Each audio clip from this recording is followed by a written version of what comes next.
Olá, veja nesta edição. Correios está entre as 10 empresas que mais acidentam e não observam cuidados com segurança no trabalho. Ministério Público promove primeira reunião do Fórum Nacional de Gestão em 2018, com participação do MPT. Audiências públicas em São Paulo e em Brasília marcam Dia Internacional contra a Discriminação Racial e revelam: o racismo no Brasil ainda mancha, corrompe e prejudica as relações de trabalho. Senado aprova o aumento da licença maternidade de 120 para 180 dias. Tudo isso e muito mais, agora. O Trabalho Legal é o programa do Ministério Público do Trabalho em parceria com a Associação Nacional dos Procuradores do Trabalho. Nos últimos 6 anos, o Brasil já gastou quase 30 bilhões de reais em benefícios previdenciários por causa de acidentes de trabalho. A empresa brasileira de Correios e Telégrafos está no ranking de instituições que, ao não observarem o cuidado com a segurança e bem-estar do trabalhador, acumulam prejuízos incalculáveis ao Estado. Nas 2 primeiras, eles pediram a chave do carro e eu entreguei, né? Este homem é carteiro há 20 anos. Na unidade onde ele trabalha, há cerca de 50 empregados. Desses, mais de 30 já foram assaltados mais de uma vez. Só ele ficou sob a mira de uma arma 3 vezes e se lembra com clareza dos momentos de terror que viveu no último ataque. Na última vez, eles me apontaram a arma, me pediram a chave do carro e mandaram eu entrar no carro, né? Eu fiquei no banco do carona, eles assumiram a direção do carro, me levaram pro mato, cheguei lá, mandaram eu correr, vinha um carro atrás dele que eu percebi, né? Aí mandaram eu correr, enquanto eles ficavam esvaziando o carro, né? Aí sempre com ameaça, né? Aí eu fiquei com medo, fiquei assustado, aliás, né? Após o último assalto, ele ficou afastado do trabalho por 3 meses para fazer tratamento psicológico. Mas o risco não está apenas nas ruas. Tem preocupado porque tem sido uma das profissões com mais acidentes. E, inclusive, é fácil identificar porque a atividade de carteira é privativa dos Correios. Então, estamos tratando de uma única empresa, uma empresa pública. Quando você chega no trabalho, você vê o carro, vê as encomendas e sai sozinho, você já pensa, pô, tô aqui, não tem como mudar. Sua função é carteiro, como é que você vai mudar, sair? Tipo, minha unidade que tem 50 carteiros, 30, 40 foram assaltados, como é que você vai tirar todo mundo? Vai ficar sem ninguém? É uma situação bem complicada a nossa. Recentemente, a Agência Brasileira de Correios e Telégrafos foi condenada a pagar R$1 milhão por dano moral coletivo devido à falta de segurança adequada das agências do Rio Grande do Norte. A ação foi movida pelo Ministério Público do Trabalho. Hoje também, muitas agências dos Correios se transformam em agências bancárias durante alguns dias do mês, com movimentação de alto valor de numerário, sem que exista a proteção adequada. Se coloca a agência para ser um banco, mas se não dá para essa agência a proteção bancária. A ação do Rio Grande do Norte acabou resultando em acordo, quando os Correios decidiram adotar as medidas indicadas pelo MPT. No processo, o Ministério Público do Trabalho usou como argumento dados da Polícia Federal que revelaram um aumento de 500% no número de assaltos das agências desde 2008 no estado. Mas a preocupação do MPT em relação à categoria se estende a todo o país. Existem inúmeras ações civis públicas do Ministério Público do Trabalho, também de outros ramos do Ministério Público, cobrando que as agências bancárias elas adotem as medidas de proteção estabelecidas na Lei 7.102, que é a Lei dos Estabelecimentos Bancários. Se a agência vai funcionar como banco, ela tem que ter um grau de proteção igual ao do banco.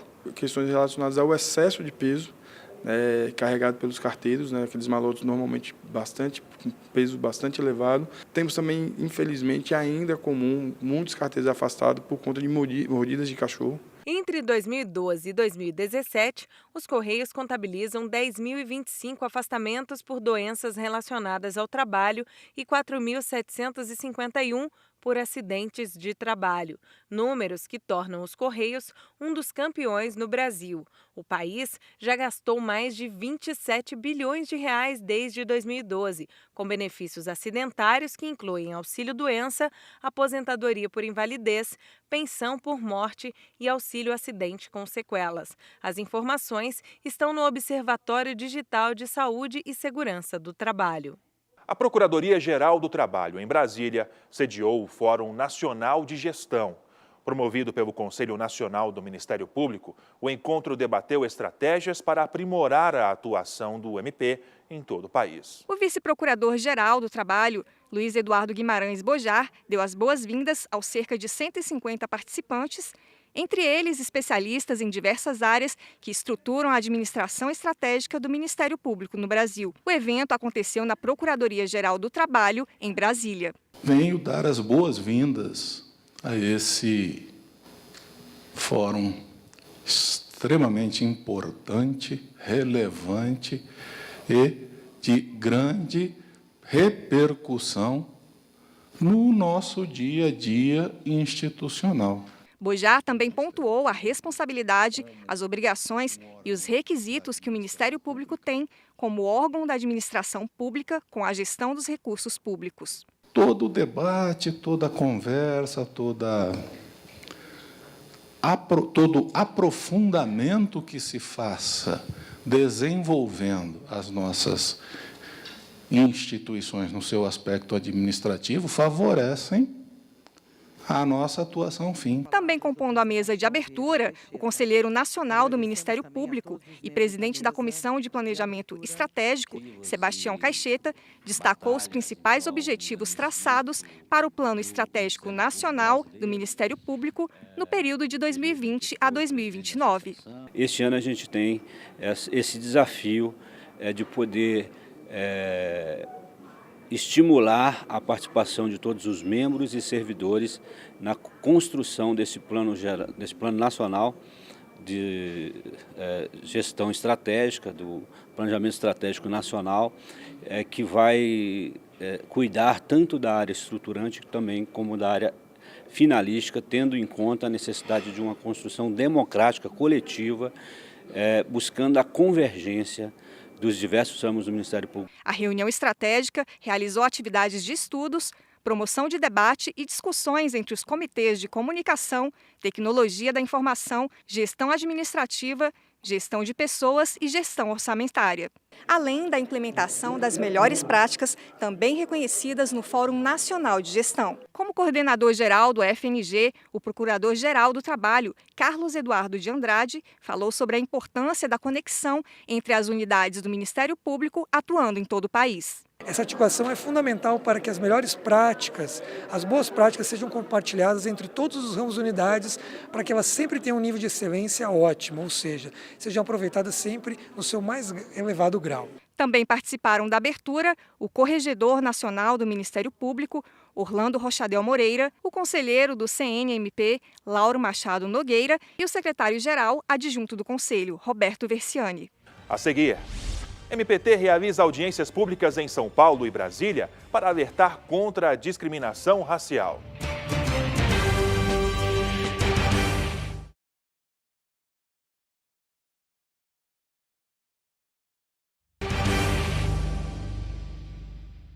O Ministério Público do Trabalho participou do Fórum Global da Criança em Estocolmo, capital da Suécia. O fórum reúne empresas, sociedade civil e governo para, em conjunto, pensarem em iniciativas, soluções e ações que visem garantir direitos fundamentais da criança e do adolescente em todo o mundo. O Procurador-Geral do Trabalho, Ronaldo Fleury, apresentou a experiência brasileira no combate ao trabalho infantil através do projeto Resgate à Infância, iniciativa desenvolvida pela Cor de Infância. Já em Genebra, Suíça, o MPT participou, a convite da OIT, de um grupo de instituições transformadoras na aplicação da legislação trabalhista. O convite se deu em função do desenvolvimento de ferramentas e estratégias inovadoras, como o Observatório Digital de Segurança e Saúde no Trabalho, lançados em abril de 2017 e divulgados em vários eventos internacionais. A Coordenadoria Nacional de Promoção da Igualdade do MPT participou de audiências públicas em São Paulo e em Brasília, com o objetivo de discutir propostas para eliminar a discriminação racial, que também atinge as relações de trabalho. Na capital paulistana, o debate propôs um projeto do MPT para a inclusão de jovens negras e negros no mercado de trabalho.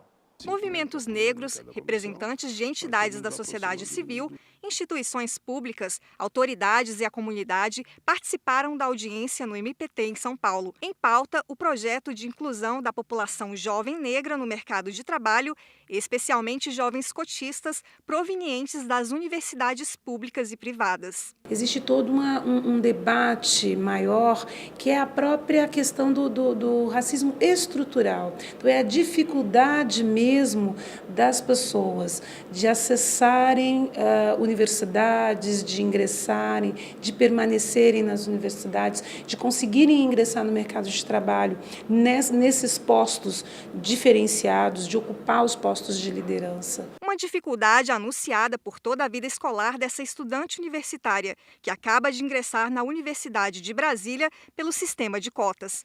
A jovem cotista conta que as experiências de discriminação interferiram no autorreconhecimento do seu valor e de suas capacidades. Você vai acreditando nisso, se isso acontece desde criança, entendeu? Então é um problema mais profundo do que parece. As pessoas elas tendem a achar que o racismo ele é uma piada que aconteceu uma vez com você e pronto. Sendo que, na verdade, é um sistema, é uma estrutura toda. Para ela, o sistema de cotas é fundamental, já que o racismo não se limita às ofensas diretas, mas vai além disso, está presente nas limitações de oportunidades, de qualificação e principalmente nas perspectivas de ascensão no mercado de trabalho da população negra no Brasil. Eu tenho muito orgulho de ter sido ainda mais a primeira da família a entrar na Universidade Federal, embora ao mesmo tempo que é triste isso, mas abre novas portas, novas oportunidades. O governo percebeu que tinham poucas pessoas negras nas universidades. E isso é historicamente muito claro. Então, a gente tem, na verdade, várias portas que vão se fechando, né, dentro desse cenário maior, que é de um racismo no mundo do mercado de trabalho, no mundo do trabalho, e que acaba vitimando trabalhadoras e trabalhadores negros. A iniciativa do projeto de inclusão de jovens negras e negros no mercado de trabalho está em fase de estruturação por parte do MPT, que também lançou uma campanha para as redes sociais. Posts com personalidade de destaque profissional, nacional e internacional, como o ex-presidente americano Barack Obama, descrevem cargos e posições alcançados com a mesma resposta em comum.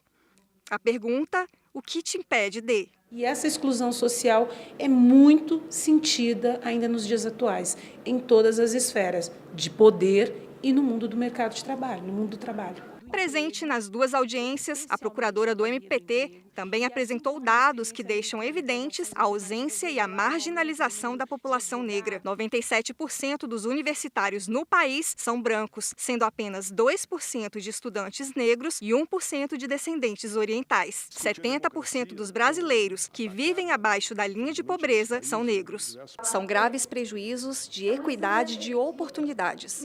Uma dívida histórica vivida por mais de 3 séculos de escravidão, refletida nos dados e números sobre a ascensão da população negra nas esferas de poder e nos demais espaços de pertencimento social. Revelados claramente nas estatísticas, os números e indicadores sociais foram apontados na audiência pública realizada no Senado Federal em Brasília. O debate, o protagonismo negro nas 4 esferas de poder, mostrou o abismo que separa mais da metade da população, 54% dos brasileiros, de também ocuparem cargos políticos e decisórios nos poderes legislativo, executivo e judiciário. Por que a gente discute essa questão da representação negra nesses espaços? Discutimos porque entendemos que são nesses espaços que a gente decide a vida, a inclusão, sobretudo a participação dessa população, que infelizmente, historicamente, é colocado fora de um projeto de estruturação do Estado brasileiro. O presidente do Núcleo de Pesquisas, Clóvis Moura, da Fundação Escola de Sociologia e Política de São Paulo, Tadeu Caçula, citou os dados que demonstram a baixíssima representatividade negra nas esferas do poder no país. Dos 513 deputados federais, 24 são negros. Dos 81 senadores, apenas 3 são negros, 2 deles presentes na audiência. Os senadores Paulo Paim, do Rio Grande do Sul, e a senadora Regina Souza, do Piauí. Nas prefeituras do país, o número de negros é menor que 30%. E dos governadores dos estados e do DF, e no judiciário, dos 11 ministros do STF, não há nenhum negro. Para os trabalhadores que estão no mercado de trabalho, O Senado ainda debate projetos que contribuem para a permanência do trabalhador negro em suas funções e coíbe o racismo nas instituições, garantindo direitos e a preservação da dignidade desses empregados. É o caso da proposta de criação de um cadastro que registra empresas que praticam o crime do racismo ou a discriminação de sexo. Inclusive com a previsão de imposição de multas para esses empregadores. Então, assim, essa previsão legal, se de fato vier a incorporar-se ao nosso ordenamento jurídico, se nós de fato conseguirmos a aprovação dessa lei, isso será realmente um grande avanço na luta pela igualdade, né? Nós somos para todos, brancos, negros, índios.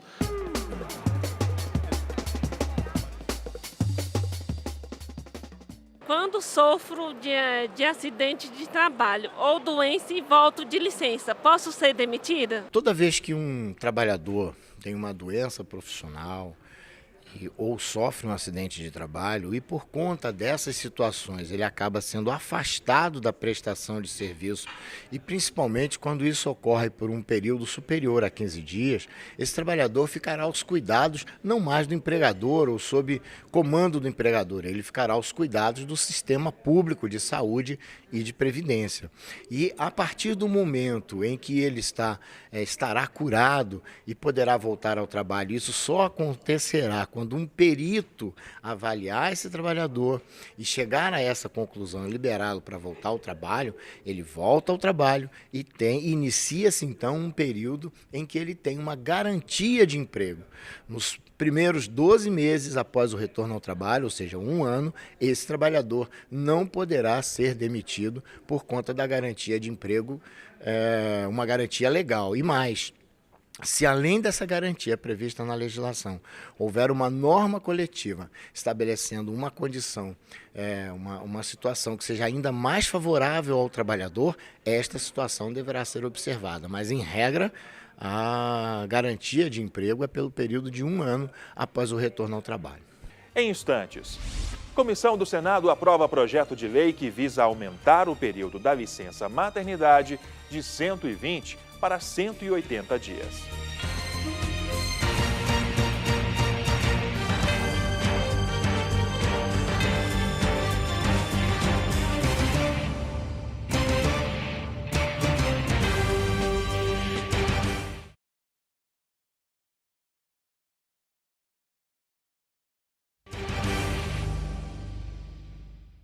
A licença maternidade de 6 meses, já praticada pelos órgãos públicos, está mais perto de ser uma realidade para as gestantes que trabalham na iniciativa privada.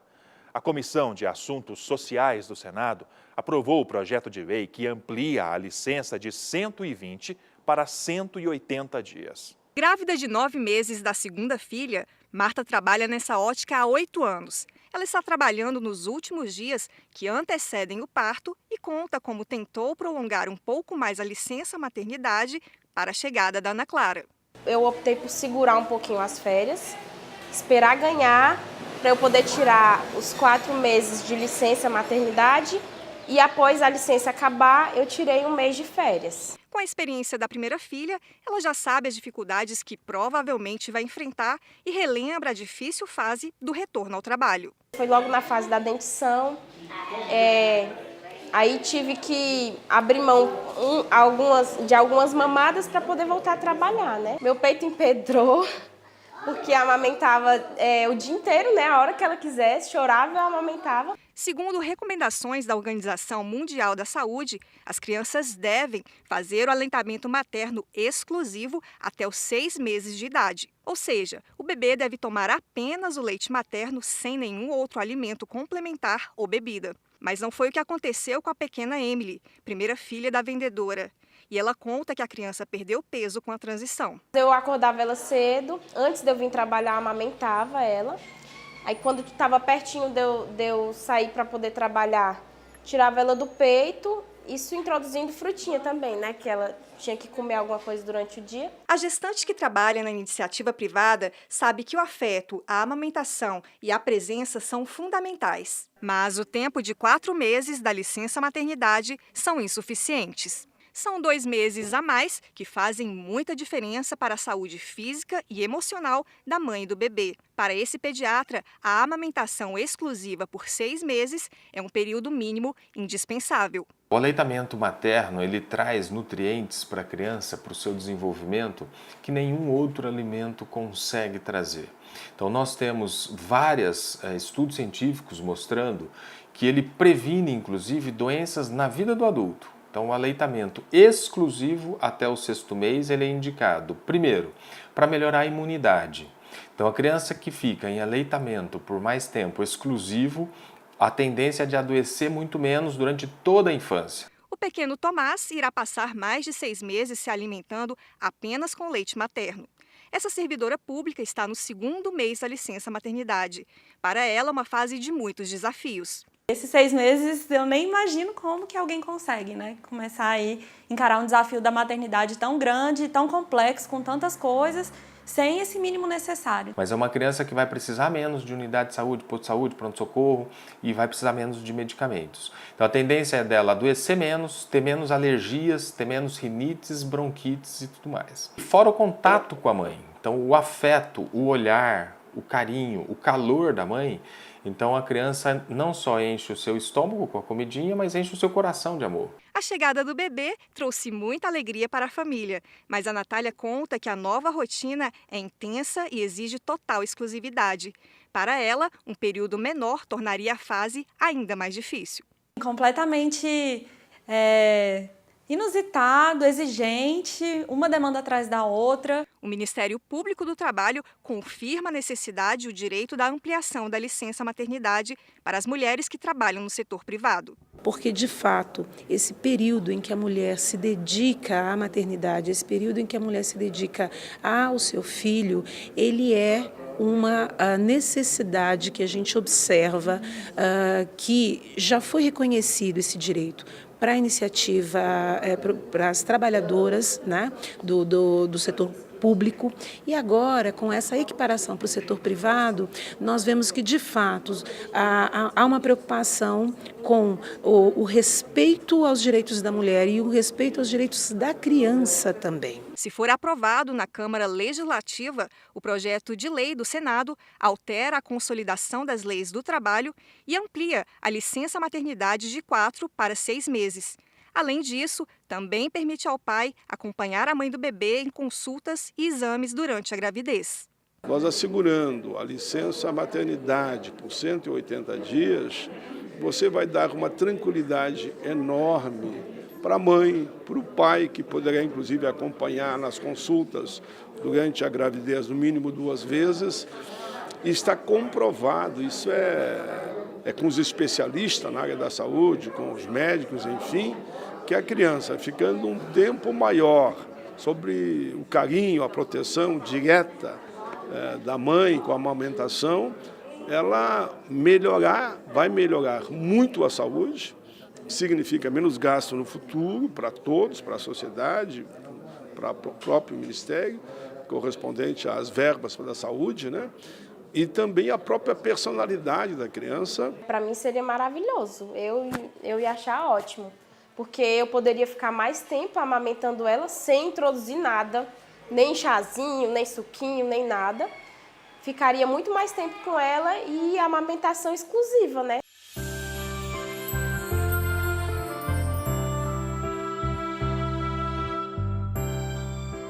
É o acalento, é o amor, a proteção. O Ministério Público do Trabalho emite nota técnica sobre a situação dos venezuelanos no Brasil. O documento é encaminhado ao governo federal e indica a necessidade de uma estratégia política que absorva os imigrantes. O documento é um estudo com recomendações do Ministério Público do Trabalho ao governo federal para que sejam adotadas providências, a fim de assegurar o acolhimento devido dos imigrantes com políticas públicas de empregabilidade e condições adequadas de trabalho. A nota técnica que está sendo publicada essa semana é nesse sentido, de que essa política pública de interiorização viabilize a empregabilidade dessas pessoas, por meio de curso de português, de capacitação, de intermediação com as empresas, de forma que eles não sejam simplesmente simplesmente jogados nos estados sem nenhuma garantia de emprego. Mais de 38 mil pessoas chegaram ao país por Roraima. A maior parte são refugiados vindos da Venezuela. Aos poucos, eles estão sendo levados para outros estados com mais estrutura, como São Paulo e Cuiabá. O MPT tem acompanhado esse processo de interiorização para coibir eventuais violações aos direitos humanos e trabalhistas dos imigrantes, como a exploração do trabalho escravo. Porque já tem notícias também em Boa Vista de que os venezuelanos estão sendo alvo de aliciadores para o trabalho, para a exploração sexual e para o trabalho escravo. Então a gente já tem notícias de que há venezuelanos sendo submetidos a condições análogas de escravo. E aí a gente entra no segundo ponto da nota técnica, que é exigir da União que dentro dessa política pública de interiorização dessas pessoas, dos venezuelanos, haja um estudo de inteligência, um rastreamento de inteligência para saber quais são as rotas de trabalho escravo, de aliciadores estão sendo utilizadas para a gente conseguir combater o trabalho escravo dessas pessoas. Segundo explica, os imigrantes possuem as mesmas garantias trabalhistas que os brasileiros, como registro em carteira de trabalho, salário mínimo, FGTS, férias, vínculo à Previdência Social. Também tem direito à não discriminação por conta da sua origem e à integração à sociedade. Todos esses direitos independem da sua condição legal no país. Por isso, o MPT também formou um grupo específico para fiscalizar o programa de interiorização. Foi criado esse grupo específico de atuação finalística para tratar dessa situação dos venezuelanos e a gente está acompanhando esses momentos iniciais do processo de interiorização. A gente já fez reunião na Casa Civil, a gente está organizando algumas forças-tarefas em Boa Vista para a gente conseguir fiscalizar o cumprimento do patamar mínimo que está previsto na nossa legislação de garantia de um trabalho decente. Recentemente, os procuradores desse grupo acompanharam a chegada de 197 venezuelanos em São Paulo, distribuíram material informativo, visitaram os abrigos e atenderam os imigrantes, registrando as denúncias para fins de apuração. Além disso, a gente está exigindo medidas preventivas e repressivas de combate ao trabalho escravo, ao trabalho infantil, à xenofobia, à discriminação e à precarização das relações de trabalho. Uma das atuações do MPT relacionadas aos imigrantes foi em 2015, quando o país recebeu grande fluxo migratório de haitianos. O MPT ajuizou uma ação civil pública para que fossem garantidos a eles e a quaisquer imigrantes condições dignas de trabalho. O vice-coordenador da Coordenadoria Nacional de Erradicação do Trabalho Escravo, Ulisses Dias de Carvalho, avalia quais podem ser as ações do MPT caso as medidas da nota técnica não sejam concretizadas. Muito provavelmente a gente vai expedir recomendações específicas para os órgãos, o Ministério do Trabalho, as polícias, o Sistema Brasileiro de Inteligência, a própria Casa Civil, o próprio comitê específico que foi criado dentro da Casa Civil para tratar dessas questões dos venezuelanos. A gente encaminha recomendações específicas para garantir que em cada pasta cumpra a sua missão institucional com relação aos venezuelanos. Eventualmente, se for descumprido, se não for levado em consideração, a gente deve judicializar essa questão, ou exigindo o cumprimento desse acordo firmado na Ação Civil Pública 384/2015, ou ajuizando uma ação civil pública própria para exigir da União que nessa construção da política migratória sejam levadas em consideração as especificidades do caso dos venezuelanos. O programa de hoje vai ficando por aqui, mas lembro que sugestões de reportagem podem ser enviadas para trabalholegal.pautas@gmail.com. Outras informações sobre o Ministério Público do Trabalho você acompanha em www.mpt.mp.br e também nas redes sociais. Obrigado pela audiência e até a próxima edição.